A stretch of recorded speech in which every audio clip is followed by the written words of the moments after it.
2020 में जो net JRF का एग्ज़ाम होने वाला है, उसी की तैयारी के लिए हिंदी साहित्य से आदिकाल के कुछ महत्वपूर्ण प्रश्न लिए गए हैं इस वीडियो में, जो कि कई बार एग्ज़ाम में रिपीट हुए हैं। तो ये काफ़ी महत्वपूर्ण प्रश्न हैं। तो चलिए देख लेते हैं। पहला क्वेश्चन है, भविष्यत कहाँ के रचनाकार हैं? क अब्दुल रहमान, ख रहीम, ग स्वयंभू, घ धनपाल। तो इसका राइट ऑप्शन हो जाएगा धनपाल। भविष्यत कहा जो कि आदिकाल की एक रचना है और इसके रचनाकार हैं धनपाल। अगला क्वेश्चन है, रीतिकाल का एक अन्य नाम है। रीतिकाल को एक और अन्य नाम से जाना जाता है, तो इनमें से वो कौन सा नाम है? क मध्यकाल, ख श्रृंगार काल, ग उत्तम काल या घ भक्ति काल। तो इसमें से जो राइट ऑप्शन हो जाएगा वो है श्रृंगार काल। रीतिकाल को श्रृंगार काल भी इसलिए कहा जाता है क्योंकि उस टाइम में ज़्यादातर रीतिकाल में श्रृंगारिक रचनाएं ज़्यादा हुई हैं, लक्षण ग्रंथों की ही ज़्यादा रचनाएं हुई हैं, लेकिन जितने भी लक्षण ग्रंथ दिए हैं सब श्रृंगार काल, श्रृंगार रस के लगते हैं, तो इसलिए इस काल को श्रृंगार काल भी कहा जाता है। अगला क्वेश्चन है, पाहुड़ दोहा के रचयिता हैं। पाहुड़ दोहा जो कि आदिकाल की रचना है, तो इसके रचयिता कौन है? तो इसका राइट ऑप्शन हो जाएगा राम सिंह। राम सिंह पाहुड़ दोहा के रचयिता हैं।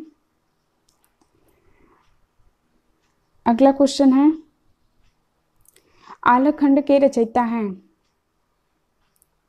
तो क चंद्रवरदाई, ख जगनीक, ग स्वयंभू, घ शिवानंद। तो इनमें से कौन आल्हखंड के रचयिता हैं? तो इसका राइट ऑप्शन हो जाएगा जगनीक।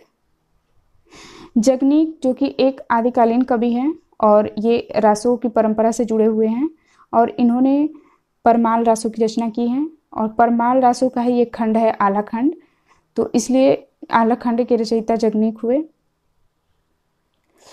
अगला क्वेश्चन है, श्रावकाचार की रचना कब हुई? श्रावकाचार जो कि हिंदी की प्रथम रचना भी मानी जाती है और इसके रचनाकार देवसेन हैं जो कि जैन आचार्य हैं। तो इसका राइट ऑप्शन हो जाएगा 933 ईस्वी में श्रावकाचार की रचना हुई थी।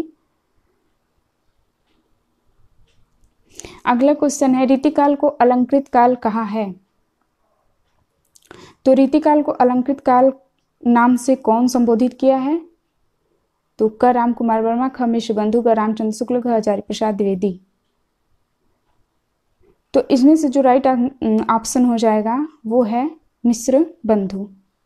मिश्र बंधु ने रीतिकाल को अलंकृत काल कहा है क्योंकि उस मतलब जो रीतिकाल में रचनाएं हुई हैं वो ज़्यादातर अलंकार को, उसमें अलंकार के लक्षण दिए गए हैं, अलंकार को परिभाषित किया गया है, तो इसलिए मिश्र बंधुओं ने रीतिकाल को अलंकृत काल भी नाम दिया है। अगला क्वेश्चन है, डॉक्टर राम कुमार वर्मा ने काल विभाजन में हिंदी साहित्य का प्रारंभ कब माना है?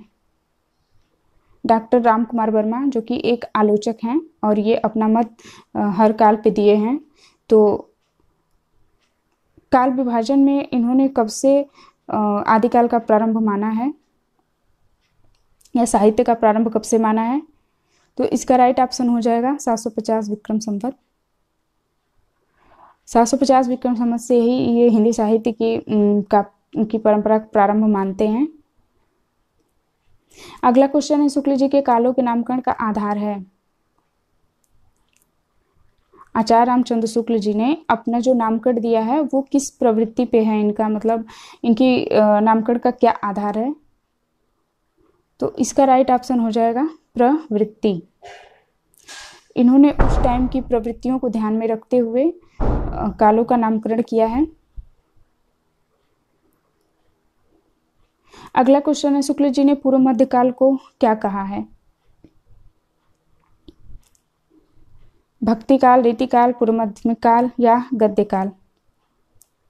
तो पूर्व मध्य काल को आचार्य रामचंद्र शुक्ल ने भक्ति काल नाम दिया है, उत्तर मध्य काल को रीतिकाल नाम दिया है और पूर्व माध्यमिक काल किसी को भी नहीं नाम दिया है, किसी भी काल को, और गद्य काल जो है वो आधुनिक काल को नाम दिए हैं। आधुनिक काल का नाम गद्य काल इन्होंने रखा है शुक्ल जी ने।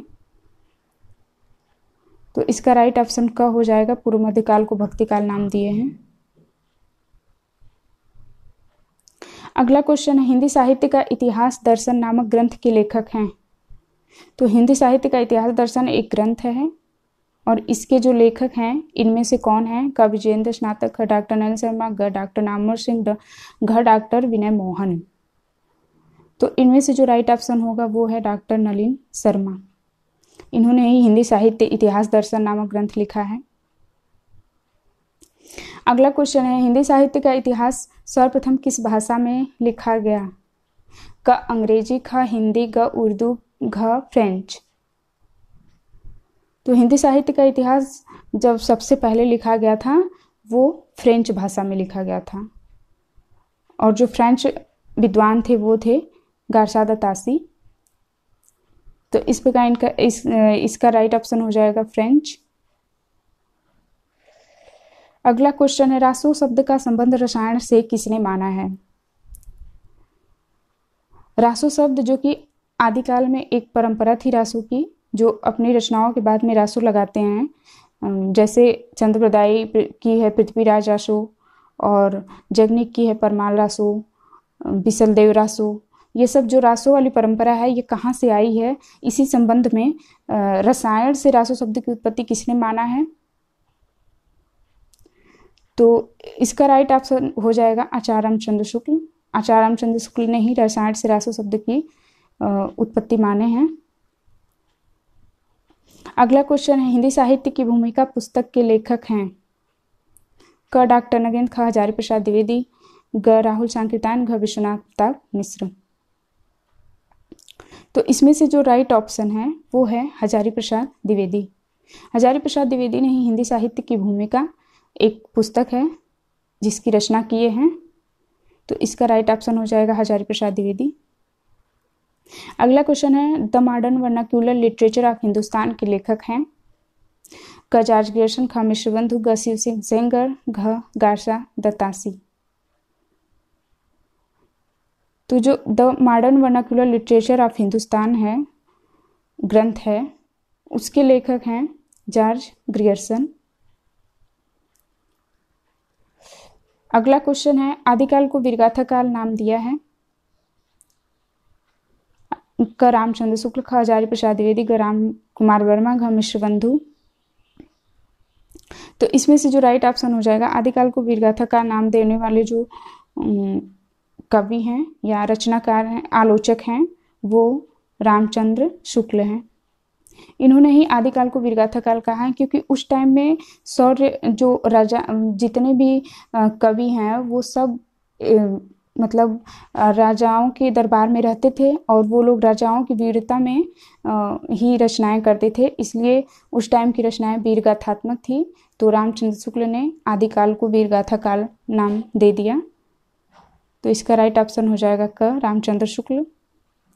हिंदी साहित्य के इतिहास लेखन की परंपरा का सूत्रपात किसके द्वारा किया गया? क गारसा दत्तासी, ख शिव सिंह सेंगर, ग जॉर्ज ग्रियर्सन और घ मिश्र बंधु। तो सबसे पहले जिसने इतिहास लेखन की परंपरा की शुरुआत की थी वो एक फ्रेंच विद्वान है गारसा दत्तासी। तो इसका राइट ऑप्शन हो जाएगा क गारसा दत्तासी।